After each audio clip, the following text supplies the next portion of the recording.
ഹരേ കൃഷ്ണ. എല്ലാവർക്കും മാധവത്തിലേക്ക് സ്വാഗതം. നമ്മൾ ഒരു പ്രാർത്ഥനയാണ് ഇന്ന് പറയുന്നത്. അതായത് നമ്മളൊരു വലിയ ആപത്ഘട്ടത്തിൽ പെട്ടിരിക്കുകയാണ്. അപ്പോൾ നമുക്കൊന്ന് ഭഗവാനെ വിളിച്ച് പ്രാർത്ഥിക്കണം. നമ്മുടെ മനസ്സിനൊരു ബലവും ശക്തിയൊക്കെ തരണം. ആ ആപത്തിൽ നിന്ന് നമുക്കൊന്ന് തരണം ചെയ്ത് മുമ്പോട്ട് പോകുന്നതിന് വേണ്ടിയിട്ട് അതിന് ആപത്ഘട്ടത്തിൽ ചൊല്ലേണ്ടുന്ന, ഭഗവാനോട് വിളിച്ച് പ്രാർത്ഥിക്കേണ്ടുന്ന ഒരു പ്രാർത്ഥനയാണ് ഇന്ന് പറയുന്നത്. കേട്ടോളൂ.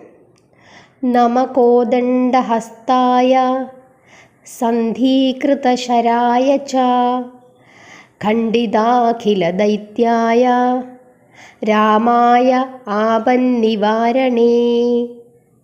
ഒന്നുകൂടെ ചൊല്ലാം. നമകോദണ്ഡഹസ്തായ സന്ധീകൃതശരായ ച ഖണ്ഡിതാഖിലദൈത്യായ രാമായാപന്നനിവാരണേ. ഇതാണ് ചൊല്ലേണ്ടത്. ഞാൻ ഡിസ്ക്രിപ്ഷൻ ബോക്സിൽ എഴുതിയിട്ടേക്കാം. നമുക്കൊരു വലിയ പ്രതിസന്ധിയൊക്കെ വരുന്നു, നമുക്ക് ഒട്ടും പിടിച്ചു നിൽക്കാൻ പറ്റുന്നില്ല, നമ്മുടെ മനസ്സിന് ബലം കുറഞ്ഞു പോകുന്നു എന്ന് തോന്നുമ്പോൾ ഈ പ്രാർത്ഥന കണ്ണടച്ച് ഭഗവാനോട് പ്രാർത്ഥിക്കുക. പരമാവധി സമയം പ്രാർത്ഥിക്കുക. നമ്മുടെ മനസ്സിനൊരു ശാന്തത കിട്ടുന്നിടം വരെ പ്രാർത്ഥിക്കുക. അപ്പോൾ നമുക്ക് കുറേശ്ശെ ഒരു ബലം കിട്ടും. ഭഗവാൻ നമ്മുടെ കൂടെ ഉണ്ട് എന്നൊരു തോന്നലുണ്ടാകും. ഈ പ്രതിസന്ധി ഘട്ടങ്ങൾ തരണം ചെയ്യാനുള്ള ആ ഒരു മനഃശക്തി ഭഗവാൻ നമുക്ക് തരും.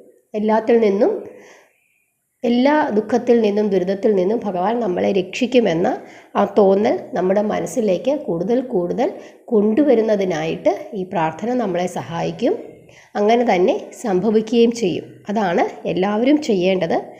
അതായത് ആപത്ഘട്ടത്തിൽ ചൊല്ലേണ്ടുന്ന പ്രാർത്ഥനയാണ്. നമകോദണ്ഡഹസ്തായ സന്ധീകൃതശരായ ച ഖണ്ഡിതാഖിലദൈത്യായ രാമായ ആപന്നിവാരണേ. ഞാൻ എഴുതി തന്നേക്കാം ഡിസ്ക്രിപ്ഷൻ ബോക്സിൽ. നിങ്ങളെല്ലാവരും നോക്കിയെടുത്ത് ചൊല്ലുക. എല്ലാവരെയും ഭഗവാൻ അനുഗ്രഹിക്കട്ടെ. ഹരേ കൃഷ്ണ.